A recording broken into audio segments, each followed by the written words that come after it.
এটা একটা গণতান্ত্রিক দেশ, জনগণের ভোটের মাধ্যমে যায় যেতে যায় জনপ্রতিনিধি, তাই বলে শেষ কথা। এটা হচ্ছে সাংবিধানিক কথা। এবার একটা আন্ডার ওয়ার্ড আছে, না যায় কোয়া কিন্তু ওই যে মূল।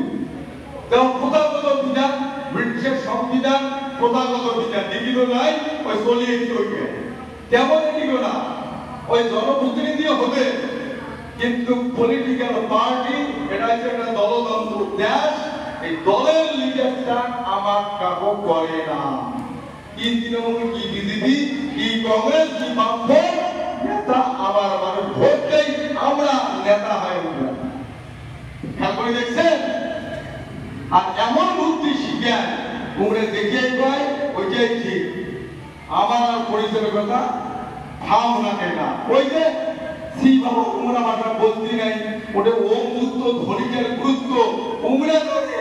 আমরা জানি না কায়দা করিয়া আমাদের পবিত্রতা নষ্ট করার জন্য ওরা উঠি পড়ি লাগছে।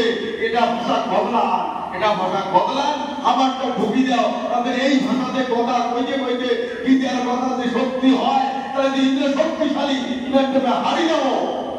আর ভালো করে মনে রাখবেন, গীতা একটা এমন একটা গ্রন্থ, সর্বশ্রেষ্ঠ গ্রন্থ। ওই তো মনে করেন গোটা পৃথিবী এই গীতার কথা মানে। যেদিন জিজাপুর শহর সারা বিশ্বের ধর্মীয় সম্মেলন স্বামী বিবেকানন্দ সনাতন ধর্ম প্রতিষ্ঠা করছে, তার একমাত্র আধ্যাত্মিক গীতা। অনেক বাইবেল, কোরআন আরো বহু ধর্মগ্রন্থ ছিল, গীতা একটা ছোট্ট মনে করিয়া তরফ থেকে সকলে বড় বড় বেদটা অন্যান্য গ্রন্থ ধর্মের। যখন বিবেকানন্দ বক্তব্য দিয়ে রয়েছে, বিবেকানন্দ দিয়া প্রথমে ওই ব্রাদার্স এন্ড সিস্টার্স কয়েছে ক্লাব পাইছে, আর পায় নাই। আলু সনাতন ধর্মের কথা একবারে কইছে, মোর সনাতন ধর্মের কথা আর কি কই, এই ধর্মের উপরে নির্ভর করিয়া গোটা বিশ্ব দাঁড়িয়ে আছে।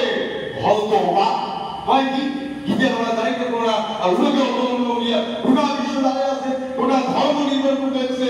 এক সম্পদ দিয়ে কইছে, দেখো তোমার যত পবিত্র গ্রন্থ আছে সবাই তরফ আমার গীতা।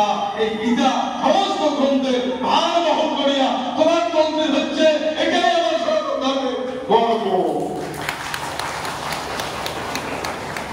সেই গীতা আজকে ভারতবর্ষে যত কোর্ট আছে, যত আদালত আছে, সেগুলোতে মন্ত্রী যা কিছু যত জ্ঞানীগুলি মানুষ যদি কোনো বিচারে কাজ করা যায়, প্রথমে গীতাকার হাতল দিয়া কোয়া খায়, যাহা বলিব সত্য বলিব, সত্য বই মিথ্যা বলিব না। তোমার কি মনে হয় যে গীতাকার ধরিয়া কোন মিথ্যা কথা কয়? যত বড় মিথ্যাবাদ হোক, ভোট তোমার হয় গীতাকার হাতল বললে ওরা ফতর ফতর ফতর ফতর করিয়া সত্যি কথা কয় ভেবে, এটাই তোমার গীতা। আর সেই গীতার কথা অনুযায়ী আমরা শ্রেষ্ঠ অন্তর্ভুক্ত বাক্য ব্যবহার করি। আর আমরা উমার চক্রান্ত করিয়া ওম বাদ দিয়ে বই এসেছি গিয়েছি ধরেছি বলেছি। সেই জন্য আমার দৃষ্টি, আমার জনগোষ্ঠী বিশ্বের মধ্যে শ্রেষ্ঠ জনগোষ্ঠী রাজবংশী, ইয়ার শ্রেষ্ঠত্ব। আমার নিজস্ব ভাষা আছে, আমার নিজস্ব কৃষ্টি আছে, আমার নিজস্ব সংস্কৃতি আছে, নিজস্ব দেবতা আছে। আমরা কারো হাওড়া করা অন্য কোনো কারো জনগোষ্ঠীর আমরা দেবতা যদিও মানি বুঝি। আজকের দিন শনি আমার কিন্তু আরেকটা দেবতা নয়। আজকে ওই শনি ভক্তের করিয়া মরে মরে শনি বুঝি। আমরা আসলে সবার দেবাদিদের মহাদেব শিবের বংশ, আমরা শৈব জানি না। কেন শৈব? আমার আদিবাসী মানুষের দেখবেন এরা যায় আমরা প্রথম ভূমিষ্ঠ হই, যে মা আমরা খাওয়া জন্ম দেয়, ওই প্রথম একবার শুয়ে বরফ থাকিয়ে যে ভিড়িয়া প্রথম ভাতের উপরে নেয়, সেদিন আমরা শিব পুজি। তারপরে খাওয়ার পুরো ভাত দেয়, তাও শিব পুজি।